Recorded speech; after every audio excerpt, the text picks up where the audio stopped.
High বন্ধুরা, আশা করি তোমরা ভালোই আছো। শুভ দুপুরে শুভেচ্ছা ভালোবাসা নিয়ে আমি কিন্তু আমার ছোট্ট রান্নাঘরে চলে এসেছি। কড়াইয়ের দিকে তাকিয়ে তাকিয়ে দেখছি তো কী হচ্ছে। চলো, এটা আমি বড়ি ভাজছিলাম। চলো আজকে বড়ি দিয়ে কী বানাবো তোমাদের সাথে শেয়ার করবো।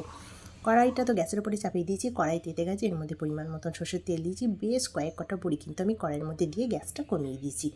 এরপর ভালো করে হালকা আছে বড়িগুলো লাল লাল করে ভেজে ফেলবো। লাল লাল করে ভেজে ফেলার পর এই বড়িতে দিয়ে দেবো আমি একটা শুকনো লঙ্কা, স্বাদ মতো নুন, তারপর দিয়ে দেবো পরিমাণ মতন জল, তারপরে চাপা দিয়ে দেবো।